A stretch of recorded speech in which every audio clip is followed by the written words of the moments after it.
Bismillahirrahmanirrahim. Assalamualaikum warahmatullahi wabarakatuh. Perkenalkan, nama saya Fenisia Dian Asmara Putri, NIM 18121062.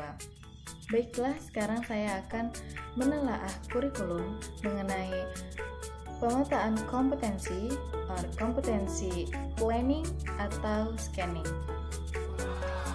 Mata pelajaran Akidah Akhlak kelas 11. Dalam menelaah kurikulum, yang pertama kita harus mengorganisasikan peta kompetensi. Ada standar kompetensi mata pelajaran Akidah Akhlak kelas 11, yaitu yang pertama kita harus memahami apa itu ilmu kalam. Yang kedua, memahami aliran-aliran ilmu kalam dan tokoh-tokohnya. Yang ketiga, membiasakan perilaku terpuji.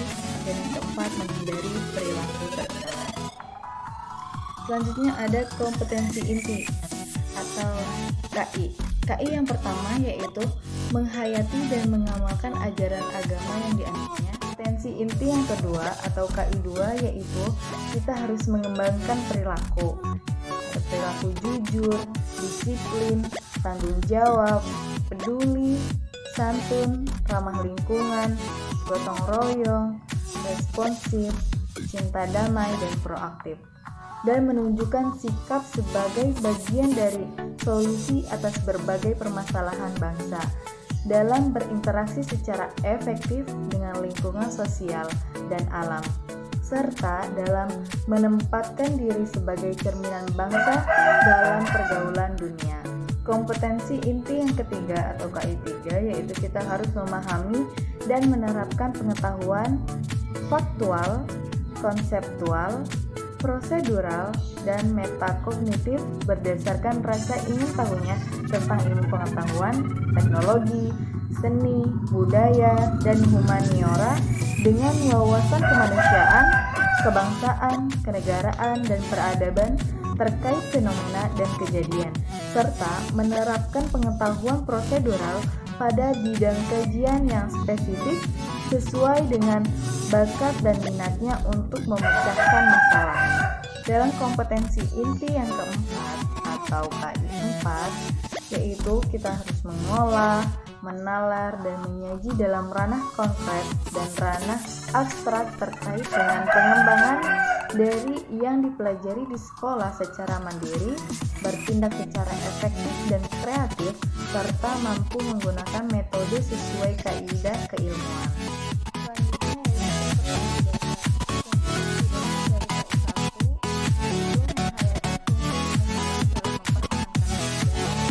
Menghayati nilai-nilai positif dari adanya aliran-aliran dalam ilmu kalam. Menghayati kewajiban menghindari perilaku dosa besar, menghayati akhlak atau adab yang baik dalam berpakaian, berhias, perjalanan, bertamu, dan menerima tamu, dan menghayati keutamaan sifat Fatimatul Zahra dan Uwais Al-Qarni. Selanjutnya, kompetensi dasar dari KI 2 yaitu terbiasa berpikir kritis dan kreatif serta menghargai keberagaman dalam kehidupan sehari-hari, membiasakan diri untuk menghargai perbedaan aliran-aliran yang ada dalam kehidupan bermasyarakat, menghindari dampak negatif akibat perbuatan dosa besar, yaitu mabuk-mabukan, mengkonsumsi narkoba, berjudi, zina, pergaulan bebas, dan mencuri.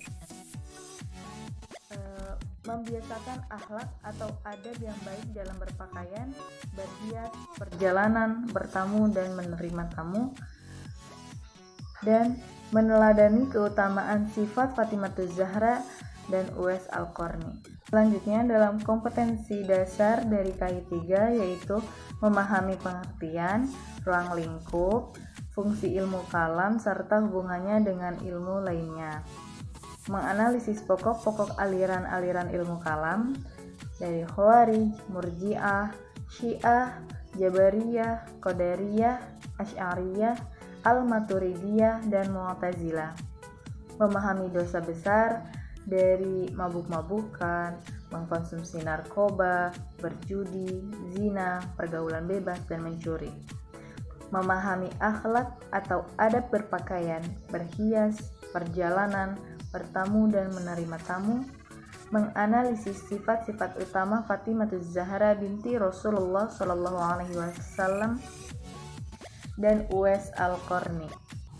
Selanjutnya, dalam kompetensi dasar KI 4 yaitu menyajikan peta konsep pengertian ruang lingkup, fungsi ilmu kalam serta hubungannya dengan ilmu lainnya, menyajikan peta konsep pokok-pokok aliran-aliran ilmu kalam dari Khawarij, Murji'ah, Syiah, Jabariyah, Qadariyah, Asy'ariyah, Al-Maturidiyah, dan Mu'tazilah.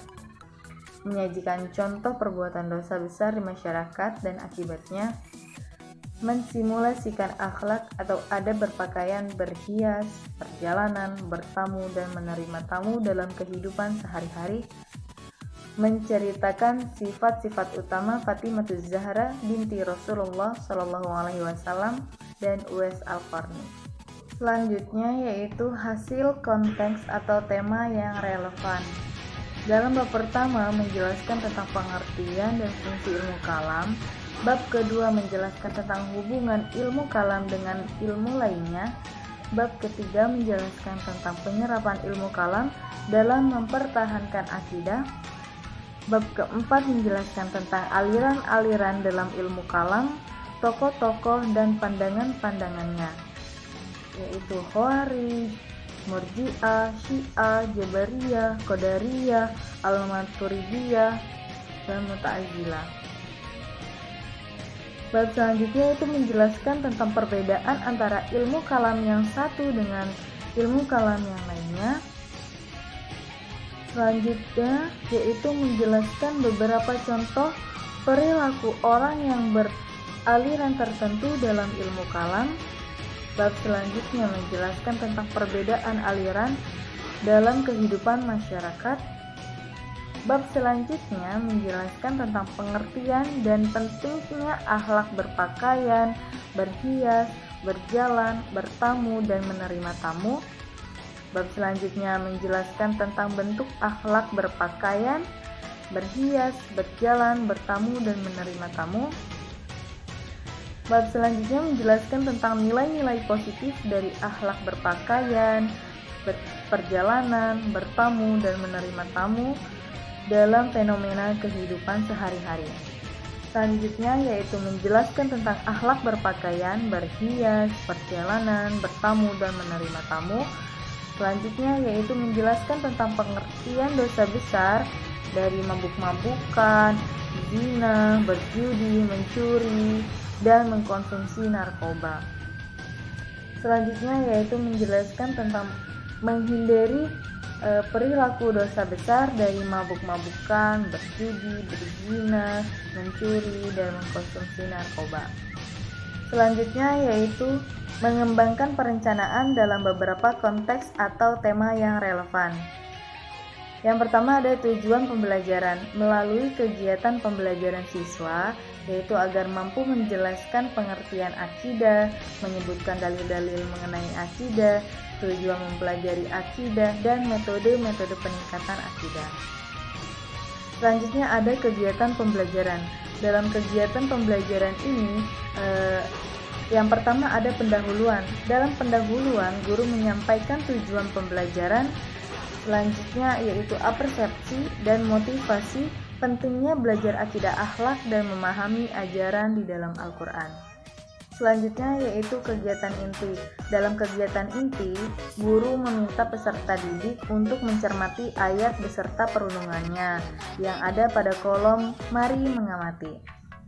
Lalu guru memberikan penjelasan tambahan dan penguatan tentang ayat beserta analisa perundungannya. Guru memberikan penjelasan tambahan dan penguatan terhadap hasil pencermatan peserta didik. Lalu guru memberikan penjelasan tambahan kembali dan penguatan yang dikemukakan peserta didik dalam pembelajaran. Selanjutnya guru memberikan tugas kepada siswa tentang tanya jawab seputar akidah. Kegiatan selanjutnya yaitu penutup.